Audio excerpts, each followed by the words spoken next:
السلام علیکم ورحمۃ اللہ وبرکاتہ۔ خیر مقدم ہے آپ کا فدا نامے میں۔ دوستو آج کے ویڈیو میں ہم عاشق رسول حضرت علامہ مولانا اشتاق علی قادری رضوی سرپرست دارالعلوم انوار المصطفیٰ حیدرآباد پاکستان کے حوالے سے عرض کرنے کی سعادت حاصل کر رہے ہیں۔ اس امید کے ساتھ ویڈیو پسند آنے کی صورت میں لائک کریں، شیئر کریں اور فدا نامہ یوٹیوب چینل کو سبسکرائب کریں۔ عاشق رسول حضرت علامہ مولانا اشتاق علی قادری رضوی رحمہ اللہ علیہ بلند پایہ عالم دین، پیر طریقت اور قابل فخر شخصیت تھے۔ مولانا اشتاق علی قادری علیہ رحمت رضوان اعلیٰ حضرت علیہ رحمت رضوان سے براہ راست بیعت کا شرف رکھتے تھے، اور مفتی اعظم ہند علیہ رحمت رضوان نے آپ کو اجازت و خلافت عطا فرمائی تھی۔ یہی وجہ تھی کہ لوگ مولانا اشتاق علی قادری رحمہ اللہ علیہ سے بے پناہ محبت کرتے تھے۔ مولانا اشتاق علی قادری رضوی نے ہندوستان سے ہجرت کر کے حیدرآباد پاکستان مستقل سکونت اختیار کی۔ مولانا اشتاق علی قادری رضوی آل رسول کی خدمت کا جذبہ رکھتے تھے اور فرماتے تھے کہ میں آل رسول کا اسی طرح احترام کرنا چاہتا ہوں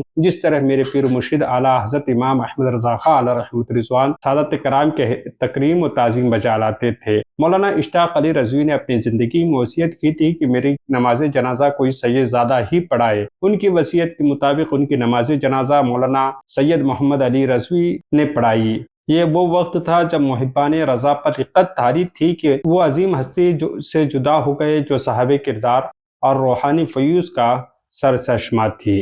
مولانا اشتاق علی قادری علیہ رحمت رضوان ضعیف العمر ہونے کے باوجود کبھی اپنے فرائض سے غفلت نہیں برتتے تھے۔ مولانا کے قیام کی وجہ سے مکہ مسجد حیدرآباد میں بہت رونق تھی۔ لوگ دور دراز سے مولانا سے ملنے کے لیے آتے، اپنی تکالیف کا تذکرہ کرتے، آپ انہیں نماز روزہ کی تلقین فرماتے، وظائف پڑھنے کے لیے کہتے، تعویذ دیتے اور نصیحت کرتے۔ وہ اپنے آپ کو عشق رسول صلی اللہ علیہ وآلہ وسلم سے سرشار کر لیں تو ان کی تمام تکالیف دور ہو جائیں، مصیبتیں ختم ہو جائیں۔ حضرت مولانا اشتاق علی رضوی رحمہ اللہ علیہ کی خدمت میں جو لوگ آیا کرتے تھے وہ چاہتے تھے کہ کسی طرح حضرت ہمیں کو حکم کریں اور ہم اسے بجا لائیں، لیکن مولانا کی خاص عادت یہ تھی کہ وہ اپنا کام کسی دوسرے سے نہیں کرانا چاہتے تھے بلکہ اپنا کام خود انجام دیا کرتے تھے، اور متعلقین کو بھی یہی ہدایت فرماتے کہ وہ اپنا کام حضور نبی کریم صلی اللہ علیہ وآلہ وسلم کی سنت کی پیروی کرتے ہوئے خود ہی انجام دیں۔ مولانا اشتاق علی قادری رحمہ اللہ علیہ دن رات عبادت الہیہ میں مشغول رہتے تھے، رات کو تہجد بھی ادا فرمایا کرتے تھے، اور نمازیوں کی سہولت کے لیے سخت سردی میں خود پانی بھی خود ہی گرم کر لیا کرتے تھے، اور مؤذن کی غیر موجودگی میں اذان بھی خود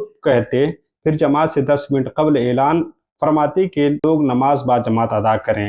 مولانا اشتاق علی مسجد میں بھی اور شہرہ پر بھی لوگوں کو نماز کی ترغیب دیتے اور انہیں نماز پڑھانے کی ہر ممکن کوشش کرتے۔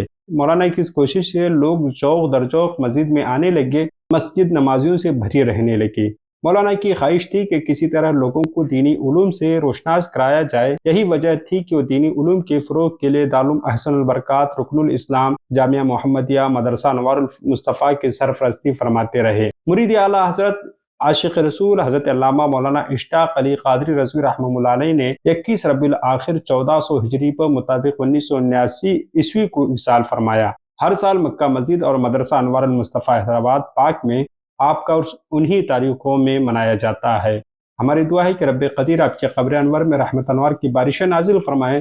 ملتے ہیں اگلی ویڈیو میں۔ السلام علیکم۔ اگر آپ اشتہار بنانا چاہتے ہیں، اگر آپ کسی کتاب کی اشاعت کروانا چاہتے ہیں، یا پھر آپ کسی کتاب کی پروف ریڈنگ کروانا چاہتے ہیں، یا پھر کسی کتاب کو آپ کمپوز کروانا چاہتے ہیں، یا پھر آپ اپنے بزنس یا اپنی کتاب، اپنی کسی اور چیز کا سوشل میڈیا مارکیٹنگ، یا پھر اس کی اشتہارات بنانا چاہتے ہیں، یا آپ کی کوئی کتاب ہے یا آپ کے ذہن میں کوئی کانسیپٹ ہے جسے آپ موبائل اپلیکیشن کی شکل میں اسے پیش کرنا چاہتے ہیں، یا پھر آپ کسی ویب سائٹ کا خاکہ ذہن میں رکھیں یا بنانا چاہ رہے ہیں، آپ کا ادارہ ہے، آپ ویب سائٹ بنانا چاہتے ہیں، اس طرح کی تمام خدمات کے لیے آپ ہم سے رابطہ کریں۔ ہمارا واٹس ایپ نمبر ہم آپ کو ڈسکرپشن میں بھی دے رہے ہیں اور اسکرین